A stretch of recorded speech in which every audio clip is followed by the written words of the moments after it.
I got to let this be known because last week, real quick, going back to the Giants in the draft and Jackson Dart and pick and all, right? I had tweeted, I'm done. And I had tweeted, I'm done. I'm officially in the Giants fan transfer portal. Yeah, you told me on text that you were there. Yeah. And for those who didn't see it, I actually had a prepared statement that I would like to read, thanks to ChatGPT. So in my transfer portal statement, I said, after much thought and reflection, I have decided to enter the fan transfer portal and step away from my role as a dedicated supporter of the New York Giants. The decision comes after evaluating my current situation and considering what's best for my mental and emotional well-being as a fan. While I've enjoyed the highs and weathered the lows with the Giants, it's clear my fandom needs a new chapter.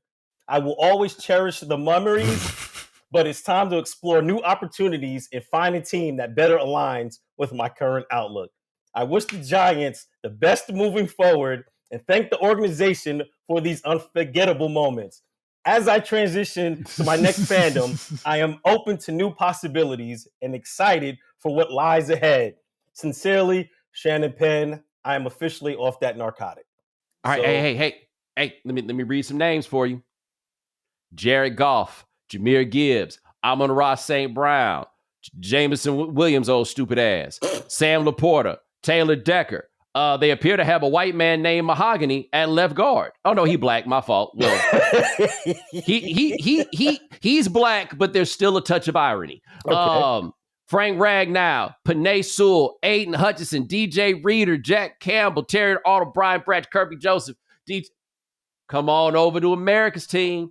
So that's where you are now? That's where you are with the Lions? You're all in on the Lions. Yeah. Why are you all in on the Lions? I like what they stand for.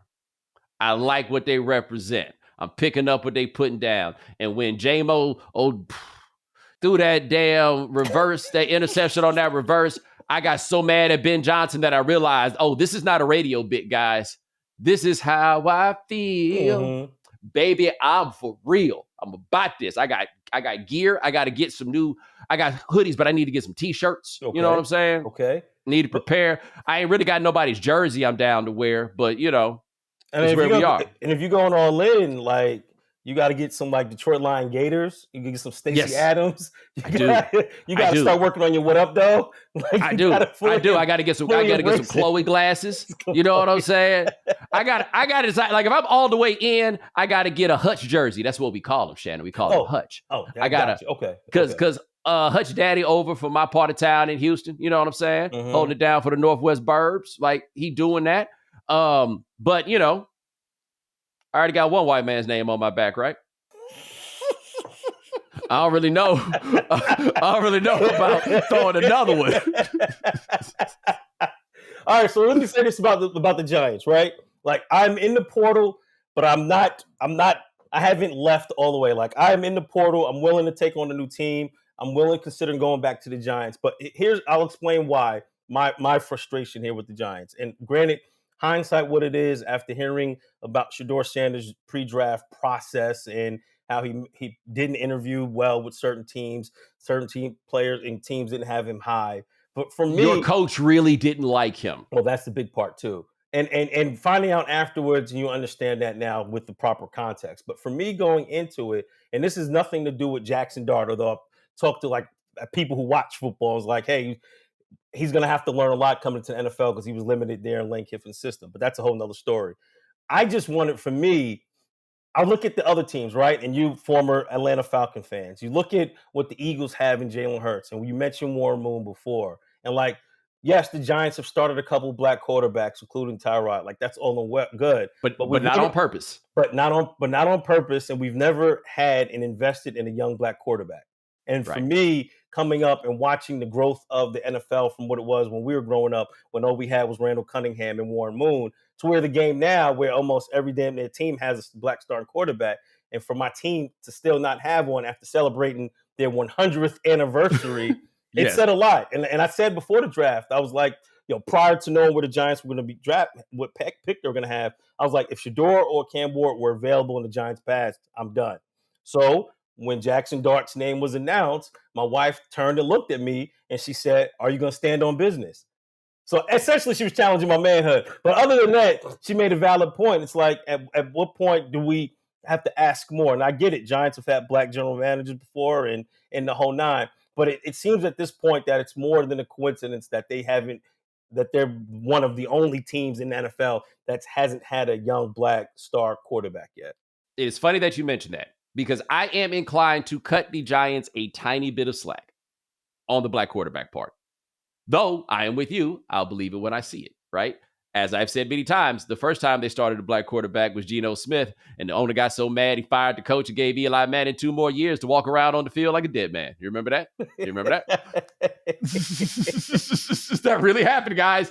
But I do think we have to remember that the black quarterback is really a 21st century notion in the NFL. Like, he started getting a little traction in the 90s, but it's really a 21st century notion.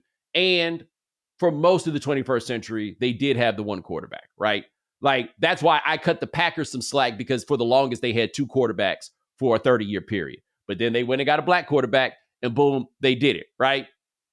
I will say this, though, about the Giants. There is word, and I don't necessarily know if this is true, but maybe it is, that people thought that part of what Brian Daboll didn't like about the idea of bringing in Sheduer was that Deion Sanders might take his job. I could understand why he might have thought that, because white folks don't be thinking deep enough about these things necessarily. If he thinks for a second that the New York Football Giants were going to make Deion Sanders, the Deion Sanders that we've been talking about for the last 35 years, if you think that they would ever go make him the head coach, you have lost your ever-loving mind. You haven't been paying attention.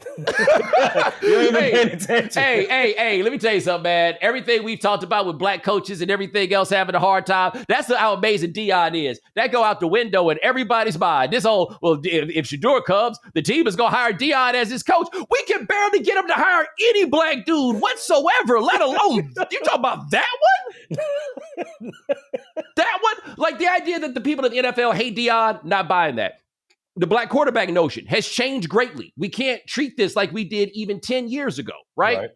But the black coach, no. It's right where we were when Johnny Cochran died. Do you see him? Because here's the thing with Deion too, and the coach, like, he's expressed verbally that he has no interest in going to the NFL. Like, I don't know if that's true or not, but he seems very comfortable. I think he likes having the control that he has in college. That's why you have some college coaches that are lifers because they like what they're doing. Nick Saban tried the NFL thing. You saw that didn't work for him. Like, you see that guys are just more comfortable with what the process is in college compared to having to deal with the NFL players. Deion has figured out how to be a college coach who doesn't actually have to recruit. Mm-hmm. Like, I don't know if you've seen this. He's like, yeah, I'm too old to be showing up at somebody's high school. Tell that to the 65-year-old principal. Like there's somebody in that bad boy pushing a mop. What does that have to do with how old you are? But Deion ain't even got to do that. I'm just Deion Sanders. A FaceTime from Deion Sanders will do the job. So if you can be a college coach and still have time to do a talk show on Tubi,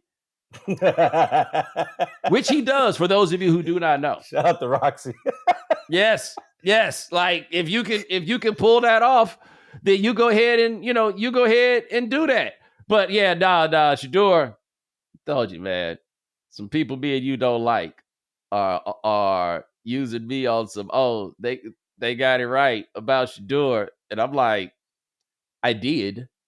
You're not wrong about that. Mm-hmm. But could you stop? Like, how about you just say the same thing as me? Mm-hmm. But don't, like, bring me up. Right. Like we talked about at the start. Like, hey, you can jack my slang all you want. Here, go ahead.